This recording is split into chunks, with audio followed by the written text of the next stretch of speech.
הסיכוי שאומנית קול הסובלת מגמגום תהפוך לתופעה היסטרית ברשת לא גבוה. הוא מצטמצם עוד יותר כשמדובר בבת למשפחה חרדית מירושלים, אבל במקרה של ויקטוריה חנה אין חוקים וגם לא הגדרות. הקליפ שיצרה זכה למאות אלפי צפיות בתוך ימים, ובראיון ראשון היא חוזרת עם שרון חזן כתבנו למקומות שמהם היא שואבת השראה.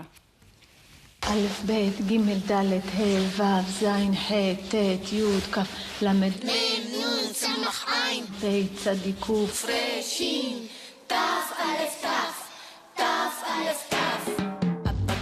את ויקטוריה חנה קשה להגדיר, אולי לא צריך. היא מעולם לא כיוונה לקהל בישראל עד הקליפ הזה שזכה בזמן קצר להיות אחד הנצפים ברשת.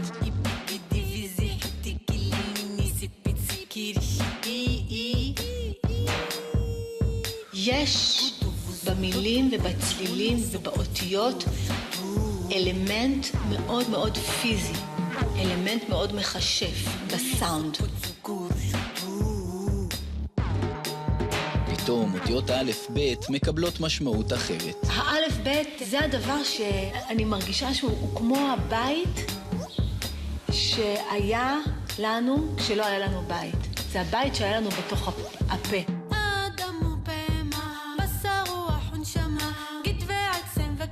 הכיתה עם בנות האולפנה מוכרת היטב לוויקטוריה, היא הייתה שם. בת של רב ספרדי שגדלה באחת השכונות הדתיות בירושלים. כשאף אחד לא היה בסביבה עמדה שעות מול המראה בבית ושרה. בחוץ היא לחשה את מילות שיר השירים. אתה חווה את הכבדות, אתה חווה את המקום הסגור, את האיסורים. אבל אם אתה יודע להסתכל נכון, אז לפעמים אתה גם חווה קסם.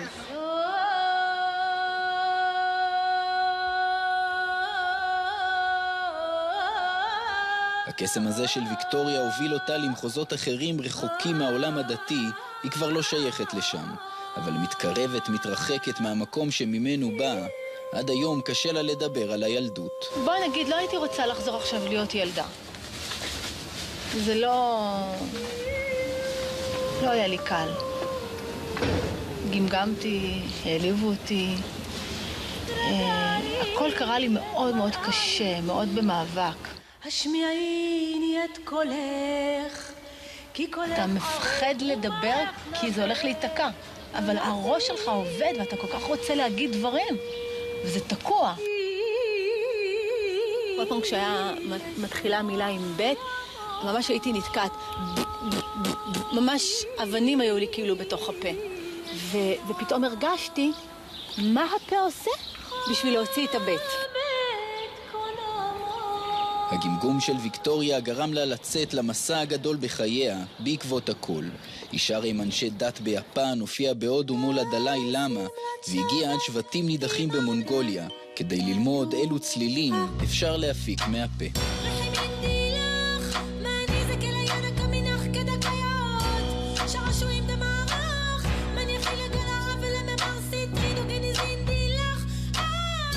הכל הוא תדר שבאמת מנסה לגעת במקום אחר.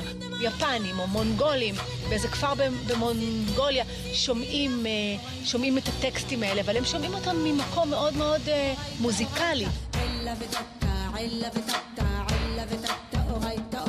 היא פועלת ויוצרת זה 15 שנה. את פגם הדיבור הצליחה להפוך ליתרון הכי גדול שלה. כל דודי דופק. כל דודי דופק, אתה מרגיש את הדפיקה פה מבחינה מוזיקלית. כל דודי דופק.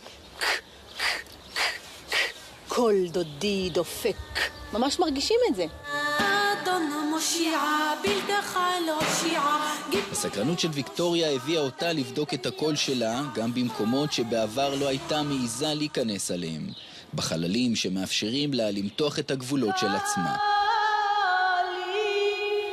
כמו במנזר החיות בעין כרם, כאן היא מנהלת מעין דיאלוג עם הצלילים שיוצאים מפיה.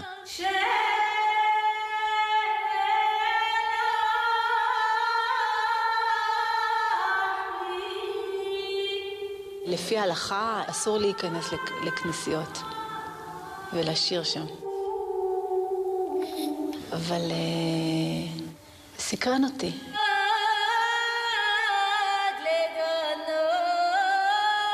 זה בעצם יחסי אהבה בין הפה שלי לחלל.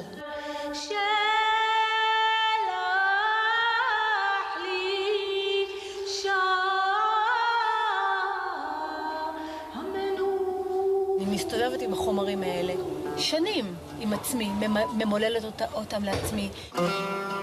מסתובבת לי פה ברחובות, בסמטאות, בערב שבת, ואומרת לעצמי את כל הטקסטים האלה, ומרגישה אותם לעצמי, חוקרת אותם.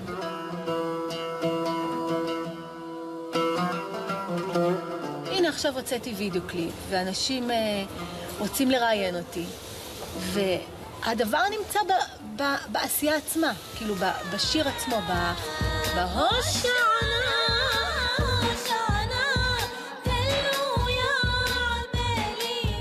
מה יש להגיד מעבר לדבר הזה? ויקטוריה חנה ממעטת במילים, הצלילים הם החשובים. גם אחרי שזכתה לחשיפה ברשת ובדרך לאלבום הראשון, היא ממשיכה במסע הפרטי שלה, רחוקה מכל הגדרה ולא דומה לשום דבר אחר. אני מסתורית לעצמי, אז לבקש להגדיר את עצמי בתור משפט, אני עצמי לא יודעת מי אני. אני חוקרת את עצמי, אני מנסה להבין מה זה הדבר הזה.